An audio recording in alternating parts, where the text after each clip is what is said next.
vícios.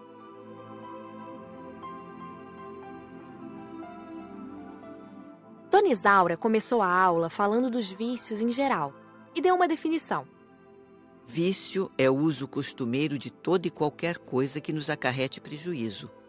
É o costume de proceder mal. Vício é doença complexa, que exige vontade para libertar-se dela. Para se curar, é necessário enfrentá-lo e vencê-lo. Se ele não for vencido, a pessoa se torna escrava dele. Só estaremos libertos se não tivermos vícios. Todos são nocivos para quem os tem. Às vezes, um ou dois que temos escurecem as virtudes que adquirimos. Nossa instrutora fez uma pausa e continuou. São muitos os vícios. E às vezes não os temos fortes, mas mesmo um restinho de qualquer deles nos atrapalha muito. Vou citar os mais conhecidos: agressividade, alcoolismo, ambição, apego material, avareza, calúnia, ciúme, cólera, fumo, gula, inconformação, inveja, julgo, maledicência, mentira, ociosidade, orgulho, pornografia, queixa, roubo, tóxico, usura, vaidade. Acho que não precisamos descrevê-los. Mas se alguém quiser fazer alguma pergunta sobre algum, fique à vontade. Não pensei que a agressividade fosse um vício. Disse Ivo. Há pessoas que, nervosas, agridem causando danos a quem está perto. Têm por mau hábito ser violentas. Pior é que muitos agressivos não se acham viciados. Conheci uma senhora, disse Rosália, que vivia, quando encarnada, se queixando. Ficou antipática. Qualquer assunto que se conversasse com ela dava um jeito de induzir a conversa para doenças. E começavam as queixas. Devemos ter cuidado para não ficar nos queixando, não tão só por sermos desagradáveis a quem nos escuta, mas porque nossos pesares só tendem a aumentar. E, ao ver somente os acontecimentos ruins, esquecemos os bons. Meu pai era um alcoólatra. Narrou Luiz. Desencarnou por problemas que a bebida lhe causou. Sofreu muito ao desencarnar. Por anos vagou pelo umbral, enlouquecido pela bebida e querendo vampirizar encarnados para poder se embriagar junto deles. Foi tão triste. Deformou seu perispírito. Parecia um bicho quando minha avó, mãe dele, pôde socorrê-lo.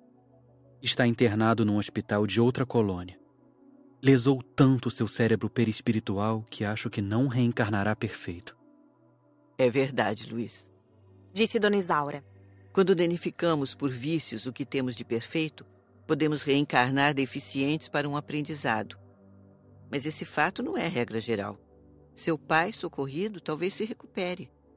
Mas encarnado pode voltar a ser alcoólatra, não é? Indagou Luiz novamente. Só nos livramos do vício quando provamos a nós mesmos que somos capazes. Por livre vontade, lutamos contra ele e o vencemos. Na encarnação futura, poderemos ter vontade, embora tenhamos sofrido, e a dor, esta sábia companheira, tenha feito com que tomemos aversão à bebida. Conheço um espírito que na encarnação passada foi alcoólatra, desencarnou, sofreu e hoje é excelente médium. Não gosta nem do cheiro de bebidas alcoólicas. Ela venceu seu vício? Indaguei. Sim, venceu. A dor fez com que aprendesse.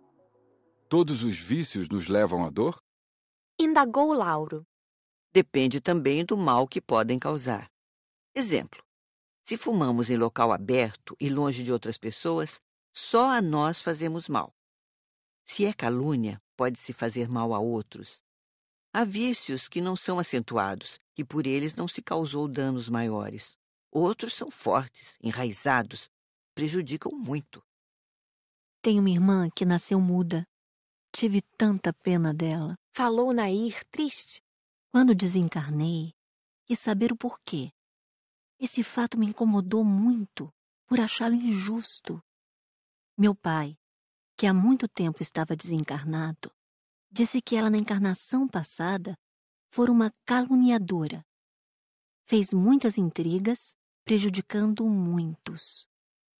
Desencarnou, sofreu bastante, e o remorso destrutivo danificou suas cordas vocais. E reencarnou muda. Como já foi dito, quem abusa do que tem perfeito pode, por determinado tempo, tê-lo deficiente. Cada caso é um caso. Nem todos os mudos foram caluniadores. As causas podem ser diferentes para o mesmo efeito. Ela irá falar ao desencarnar? Nair perguntou. Dependerá dela. Se for boa nesta reencarnação, terá o socorro e logo estará falando. Se não for, vagará ou irá para o umbral, continuando muda até que seja socorrida. Eu tenho um amigo, Disse Joaquim. que atualmente trabalha comigo no posto de socorro. Disse-me que sofreu muito ao desencarnar por 2 vícios, o jogo e o fumo. Desencarnou e queria continuar a fumar e a jogar cartas. Ele teme que, ao reencarnar, continue nos vícios. Não se deve reencarnar com medo. Diga a ele, na próxima oportunidade, para continuar trabalhando e, se possível, estudar. Só reencarnar quando estiver seguro. Estando seguro, não irá cair no vício novamente? Joaquim indagou. É uma garantia a mais. Se mesmo os mais preparados podem errar novamente, imaginem os que acham que irão sucumbir. Na aula prática, fomos visitar na colônia a ala do hospital onde ficam os que se desintoxicam do fumo e do álcool. Estão todos separados. Primeiramente, fomos visitar os que fazem um tratamento para se desintoxicar do fumo e que foram pessoas boas, algumas espíritas. Foi agradável a visita. Estavam todos conscientes tanto do desencarne como do tratamento. Vimos que todos se mostravam um tanto envergonhados por não terem se livrado do vício quando encarnados. Aqui ficam por pouco tempo. Disse Frederico. A segunda enfermaria era de alcoólatras. Infelizmente, o álcool danifica muito mais o perispírito. Conversamos com alguns deles e os animamos. Uma senhora me disse: Estou envergonhada de ter descido tanto por um vício. Encarnada, abandonei meus pais, marido e filhos. Não me liguei a afetos, a ninguém. Desencarnei e sofri. Até que, cansada, lembrei-me de Deus e por muito tempo clamei por ajuda. Ainda não estou bem, não. Eu tenho vontade de beber. Chorou. Apiedei-me. Demos-lhe um passe. Ao me concentrar nela, vi que estava aflita, com vontade de se embriagar. No começo é assim mesmo, Explicou Raimundo. mas logo se sentirá melhor. A colônia lhe proporcionará objetivos sadios e nada como um objetivo bom, sério, para ajudar a esquecer e a anular um vício. A enfermaria onde estão os recém-socorridos que foram viciados no álcool é de causar tristeza. Estavam todos marcados de tal forma que os perispíritos se mostravam deformados. Oramos e demos passes. A maioria estava alheia, com olhares abobalhados. Os viciados em tóxicos estão em ala separada no hospital. É fechada e não podem sair sem permissão. No jardim, que faz parte dessa ala, ficam os que estão para receber alta. Reunimo-nos a eles. Já estavam com o perispírito reconstituído, e então conversamos. Queriam saber como são as outras dependências da colônia em que estudávamos. Não gostam de falar de si nem de tóxicos. Esse fato lhes traz recordações ruins. Depois fomos ver os das enfermarias. Não é agradável olhá-los. Muitos jovens ali estavam, deformados, uns com aspectos de animais, na maioria dementes. Uns nem falavam, uivavam. É difícil dialogar com os que estão nesse estado. Eles não entendem. Frederico, Indagou Glória. todos se recuperam? Infelizmente, não. Muitos desses irmãos não sustentaram somente o vício do tóxico. Foram também agressivos, maledicentes, preguiçosos. Cometeram muitos erros.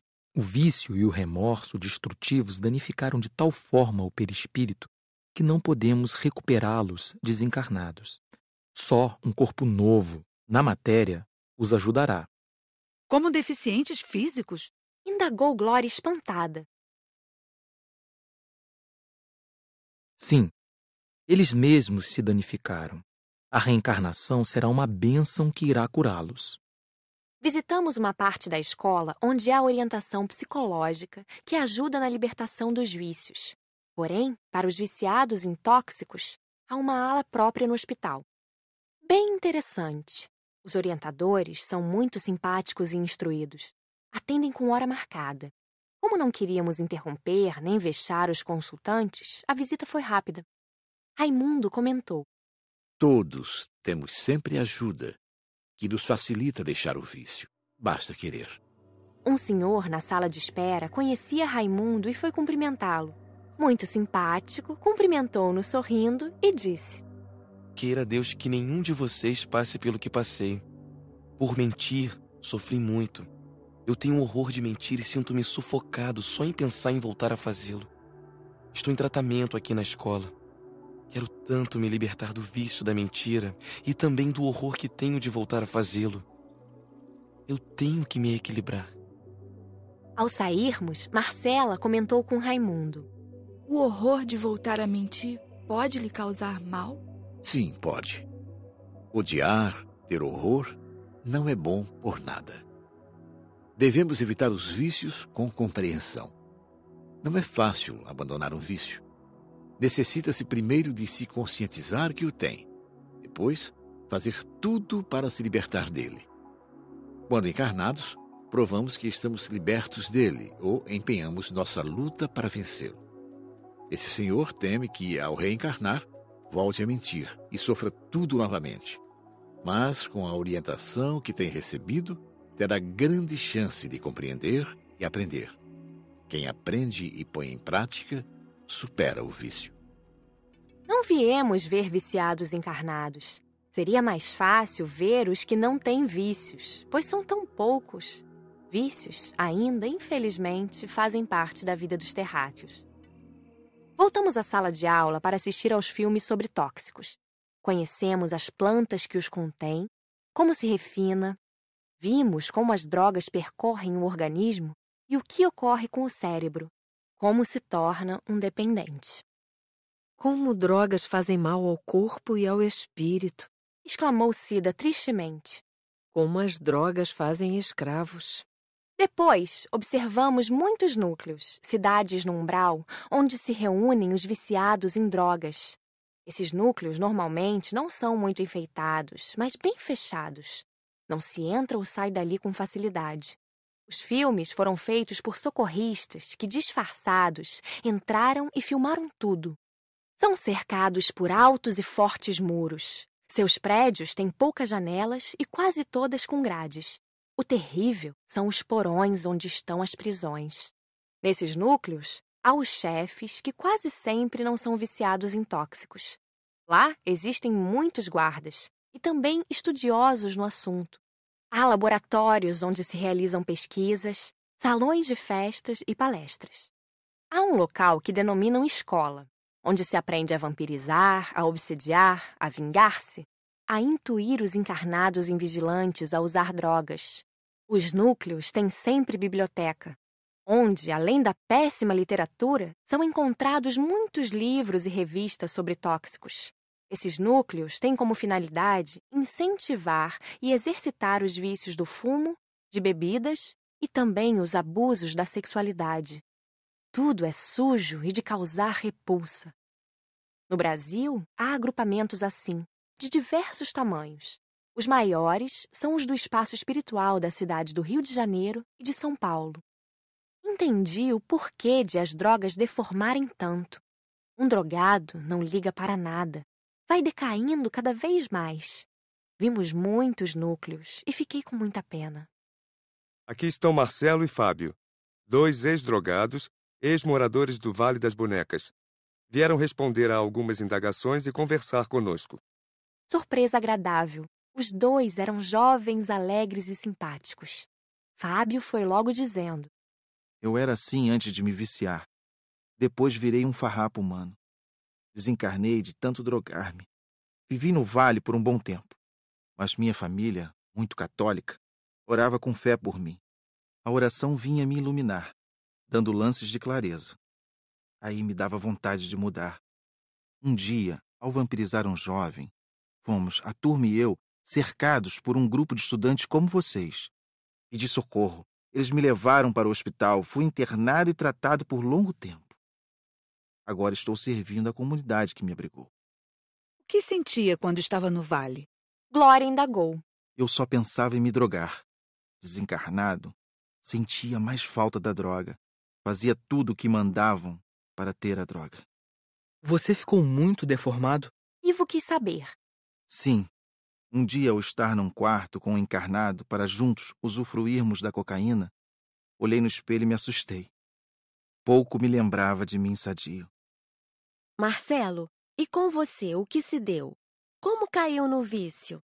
Rosália perguntou. Eu era um tanto vadio, ocioso, e me enturmei com outros viciados. Droguei-me 2 anos e meio somente. Desencarnei por uma overdose. Fui levado para o vale. Achei terrível e no começo me drogava, mas pouco, apenas para enfrentar a barra que é lá. Depois eu não quis mais e tentei fugir. Fui pego e torturado. Foi horrível. Eu sofri muito. Certo dia, alguns socorristas disfarçados entraram lá. Fazem isso periodicamente. E me libertaram. Como queria me livrar do vício. O tratamento foi rápido e logo sarei. Que mais sentiu em tudo isso? Perguntou Marcela. Foi a dor que causei a meus pais. O tóxico é um vício terrível e as consequências muito tristes. Por horas, os dois ficaram conversando conosco. Depois, visitamos o posto de socorro da região, onde são socorridos, e lá ficam nos primeiros dias os viciados em tóxico. Chama-se Posto de Apoio. Muitos trabalhadores moram lá. Não é grande, porém tem cercados e grandes lança-raios. Esse posto é muito atacado. Está localizado no umbral. Fomos de aeróbus. Seu pátio é bonito, florido. Possui flores azuis parecidas com hortênsias e são delicadas. Possui muitos bancos, onde os trabalhadores descansam. Tem uma sala de palestras, refeitório, moradia dos trabalhadores e as enfermarias, espaçosas e muito limpas. Os abrigados são separados conforme o estado de cada um. Não ficam lá muitos abrigados, já que depois de algum tempo são transportados para a colônia. Tendo vagas, recebem socorridos de outros locais. Os recém-socorridos viciados são separados dependendo de sua situação. Os leitos para os inquietos, agitados, são cobertos por lençóis magnéticos que prendem o doente ao leito, sem privá-lo de movimentos. Ajudamos os trabalhadores a limpá-los e a alimentá-los. Muitos nem falavam, uivavam como animais. Para socorrer os intoxicados, necessita-se sempre de muitos trabalhadores. Por isso, na colônia, estão sempre incentivando a cooperação de todos. Nas folgas e férias dos trabalhadores das colônias e postos, como os professores, os médicos, etc., muitos se unem a esses abnegados servidores, como multidões a auxiliar os irmãos imprudentes que caíram no vício. A ajuda não é fácil, porque quase sempre o viciado não quer abandonar o vício. Nós mesmos fomos com bastante vontade de ajudar, trabalhamos muito e conseguimos poucos resultados, mas esse pouco nos deixou alegres. Na aula de conclusão, não tivemos muito a perguntar. Matéria fácil de entender, mas tão difícil de realizar. São poucos os libertos, muitos tentando libertar-se e grande parte escravos dos vícios.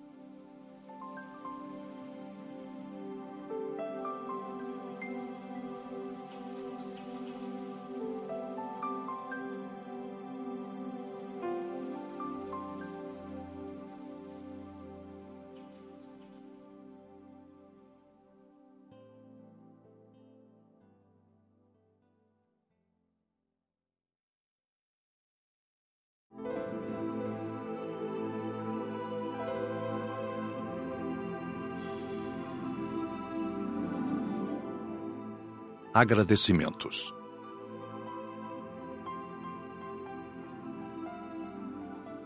O dia amanheceu lindo, como todos os dias na colônia. Ia acontecer nossa última aula. Realizado estava nosso curso. Fiquei pensativa. Em minha tela mental apareceram, como num filme, os acontecimentos com que convivemos. Uma emoção carinhosa brotou em minha alma. Amava todos e naquele instante senti que não era uma afeição igual para todos.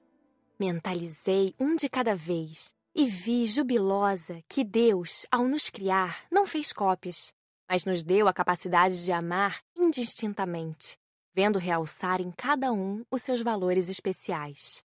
Em um, amava em especial sua espontaneidade, em outro, a capacidade de abnegação, em outro, a simplicidade, no outro, a bondade e em muitos, a inteligência.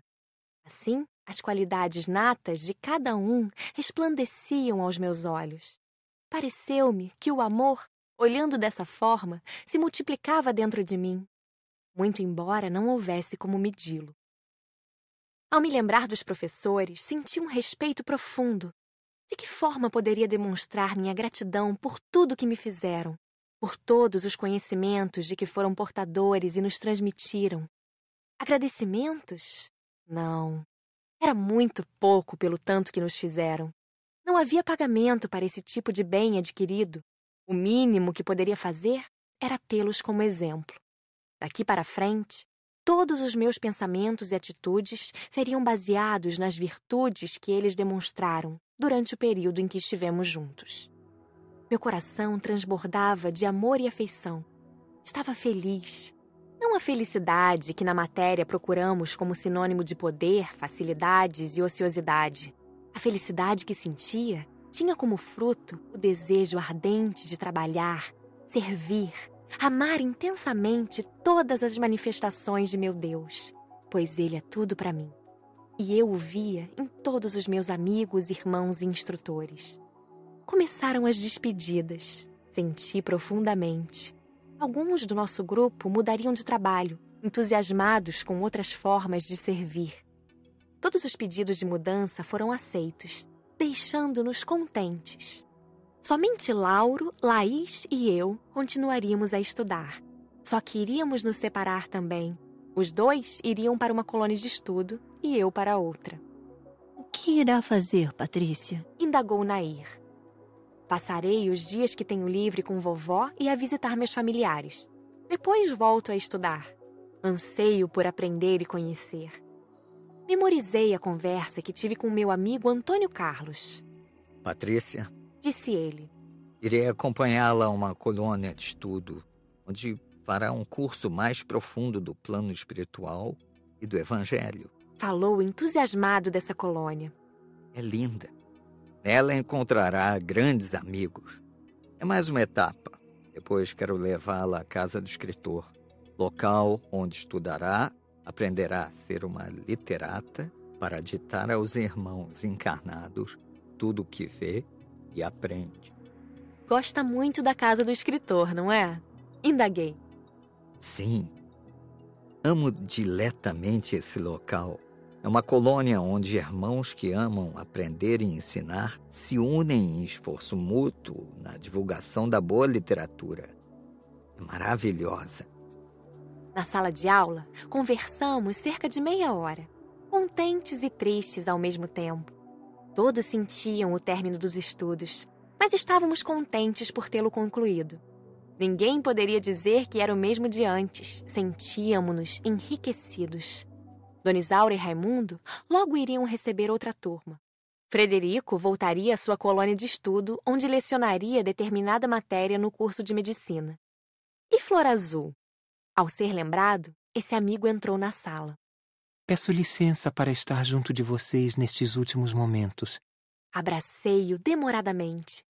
Ensaiei antes um agradecimento formal, mas emocionada só consegui dizer obrigada. Sorriu com delicadeza e enxugou no meu rosto as 2 lágrimas teimosas que saíam dos meus olhos. Agora, Flor Azul de Patrícia, volto ao meu trabalho habitual em tempo integral. Com muito lucro. Fiz mais amizades. Abraçamo-nos e prometemos nos ver.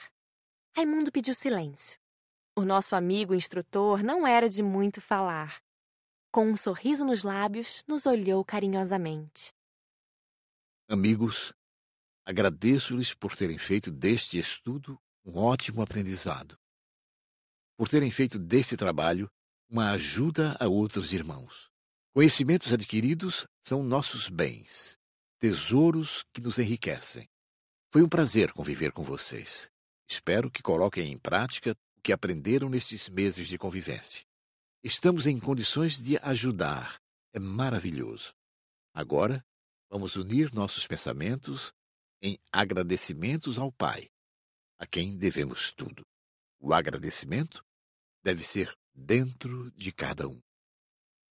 Calou-se por um instante, deixando que nosso agradecimento fosse particularizado. Pai, agradeço por tudo, pensei, por tudo mesmo.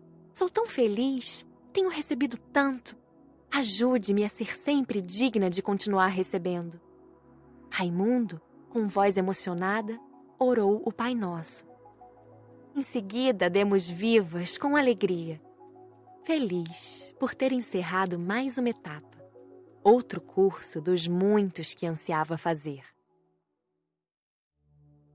Ao terminar a audição deste audiolivro, talvez você tenha ficado com algumas dúvidas e perguntas a fazer, o que é um bom sinal. Sinal de que está em busca de explicações para a vida. Todas as respostas que você precisa estão nas obras básicas de Allan Kardec. Se você gostou deste audiolivro, o que acha de fazer com que outras pessoas venham a conhecê-lo também? Poderia comentá-lo com aqueles do seu relacionamento, dar de presente a alguém que talvez esteja precisando, ou até mesmo emprestar àquele que não tem condições de comprá-lo. O importante é a divulgação da boa obra, principalmente da literatura espírita. Entre nessa corrente.